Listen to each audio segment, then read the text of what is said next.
Today I want to give you guys some insight into what my training program and current training goals are for the future, as well as just explain some of the things that I'm currently doing that I wasn't able to do during my injury and time during recovery.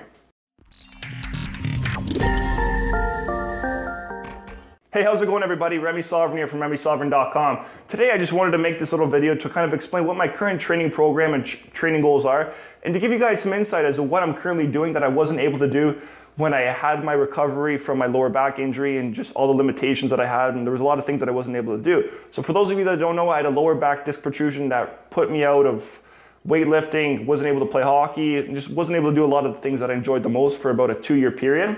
But now currently I've made that recovery and I'm back to almost pretty much everything.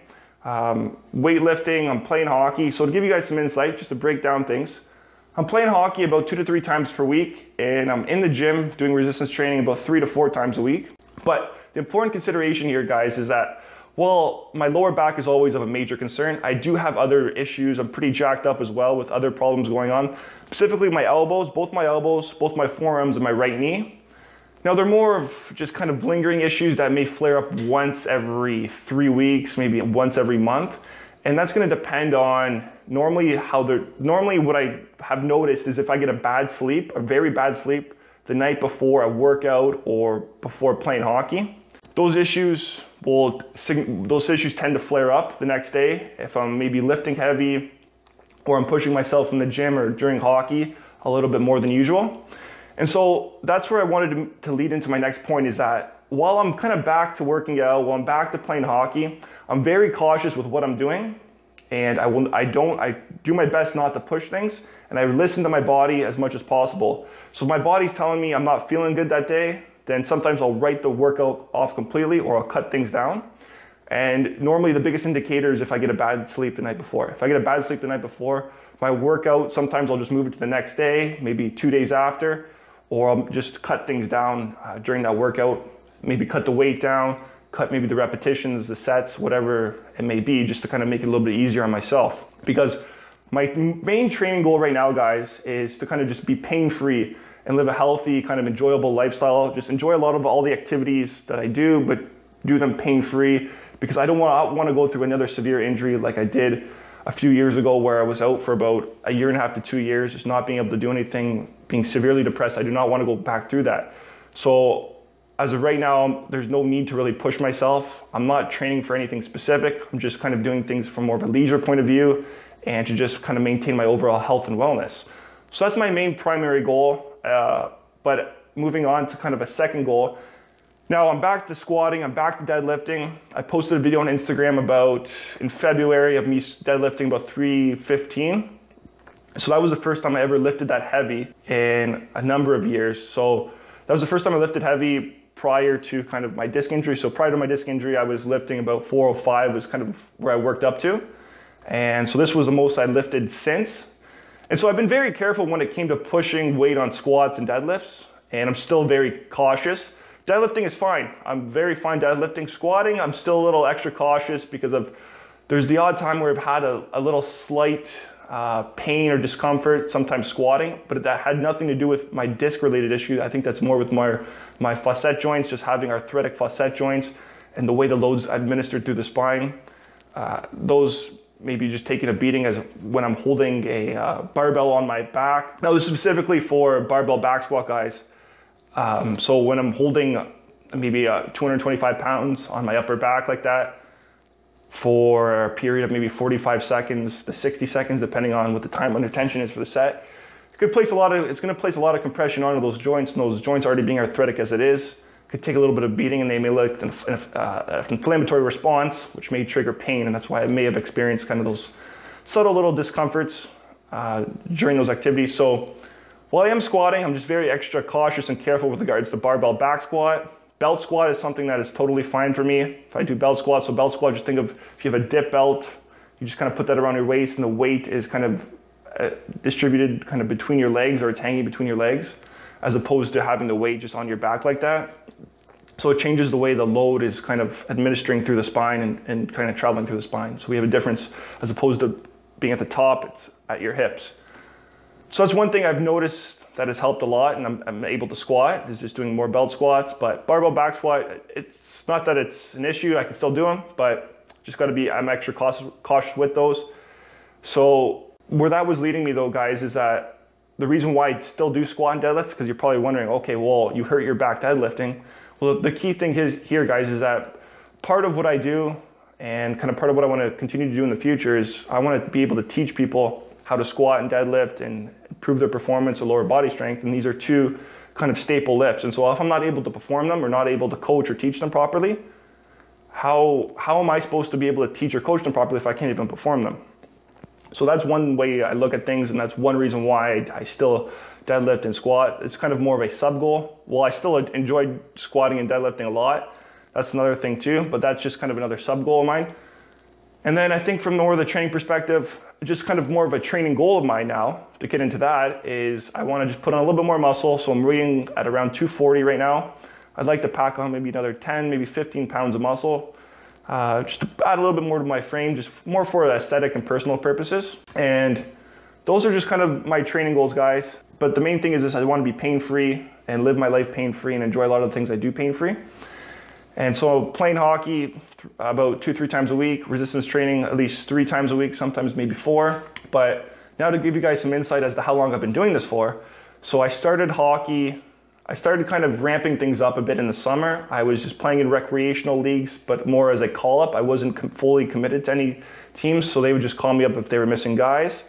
Because I just wasn't ready to fully commit yet, because I wouldn't know how I would respond to a full season and how my back would be, just because of the previous problems I've had. And with regards to resistance training, I was always fine. I kind of slowly progressed though with regards to the heavy stuff over time. But to kind of touch back on hockey, so come the fall though, I was playing full time 2 to 3 times per week in about two separate leagues. But I was also playing just as a call up for other teams. So ultimately I was sometimes playing 3 times a week, and I went through all the fall, through all the winter. And now I'm currently playing twice a week throughout the summer. So hockey's been fine, haven't had really any issues. Just my left elbow, sometimes I have issues, and that's as a result of me sometimes hyperextending when I take a snapshot. So when I'm taking a snapshot, sometimes I'll get a slash. Someone will slash my stick in the middle of a snapshot. That'll cause my elbow to hyperextend. Sometimes I'll get a significant pain in my elbow, more joint related than anything, and just I'll get significant pain, and it may last for a few days. But other than that, no real issues there, specifically with regards to my back. And then weightlifting, I kind of consistently did that throughout my whole recovery, but it was just a progression, a slow and patient progression throughout. So in the early stages, early beginning, while I tried doing certain core exercises, I couldn't really do any exercises because I was in so much pain.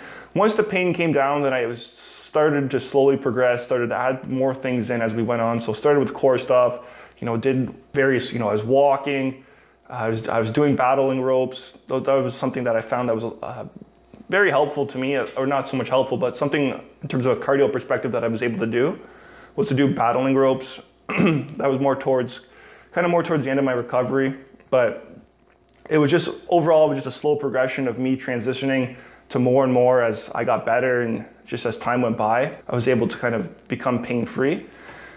And it took me some time to kind of progress though to that heavy squatting and deadlifting, but I eventually got there, and I'm currently there now. But like I said, guys, the way my program is designed, the way I kind of design it, while I do plan things out, and I don't believe in periodization at all, I still do plan things out, but that plan that I plan out is always going to be adept to change. So if I get a bad night's sleep the night before and I have a workout plan for the next day, that workout may be completely written off and rescheduled for another day, or I might just cut it down. And the same thing if I had a workout plan during that day and I did some activities prior to that workout. So maybe I was sitting all day in a meeting, or I was helping somebody move some furniture around, or whatever the case may be, helping a friend, whatever the case may be like that. Key thing is when you're doing tasks like that for a prolonged period of time, you're accumulating fatigue and you're using capacity of a lot of those joints, ligaments, and muscles already. And so when you go to perform your workout, your performance is going to decrease, and you're not going to be able to perform as well, and therefore that injury potential or injury risk will go up. And so me already having issues and previous issues, so with regards to my forearms, elbows, my knee, my lower back.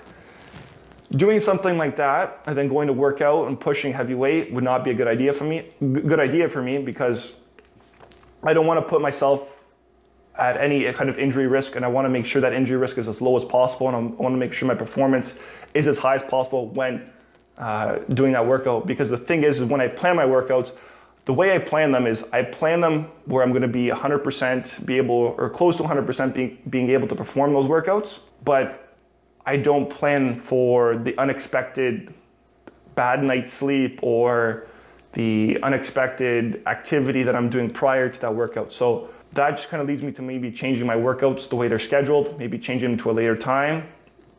Because maybe if I did do activities prior to the workout, maybe I take maybe when I go home, I kind of decompress my spine, relax for a few hours, maybe get a couple good meals in me, and then go work out at night instead. So maybe that's one way to change things. Maybe change things to a later date.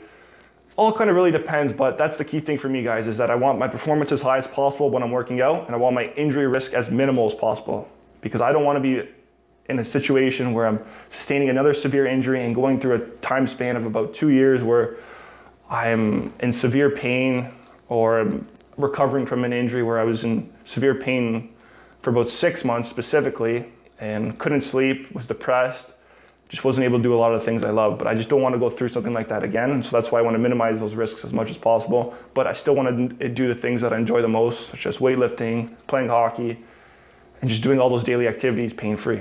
So guys, that's just kind of a little insight that I wanted to share with you guys. If you're someone that's currently going through an injury or someone that is having a difficult time overcoming your injury, I hope this can kind of maybe provide a little bit of inspiration or kind of motivation to you to kind of get through things, because I'm a perfect example as I was able to get through that severe injury, severe lower back injury, and get back to the things I love. But I just wanted to give you an insight as to where I'm at post-recovery and what I'm currently doing to kind of maintain things and prevent any future injuries from occurring. Because that's my number one goal, is preventing future injuries from occurring. And like I said, maintaining things pain-free and just doing a lot of things I enjoy the most. So if you're someone that is currently going through a tough time, I'd love to kind of hear about your stories, guys, or maybe you're in the process and things have been progressing. I just kind of love to know where things are at. Just love to kind of hear your story. And also, if this is your first time watching this video, and if you're looking for more tips regarding about how to maybe heal a spinal disc injury or how I was able to heal mine, be sure to subscribe, because I'm always posting tips regarding spinal disc injuries, just because it's something that's very passionate and personal to me, and I know how hard it can affect people, specifically how severe the pain can be. And so I don't want to see anyone else kind of go through that process, and I want people to be able to overcome it as quickly as possible and get their lives back, because it was a really devastating time, especially for myself. And I know it's really hard on a lot of other people as well. Okay guys, so I hope you guys enjoyed this video and were able to kind of take some information away what my current kind of training program looks like and what I'm currently doing now post-recovery. And with all that being said, guys, I hope you guys have a successful and productive day, and take care.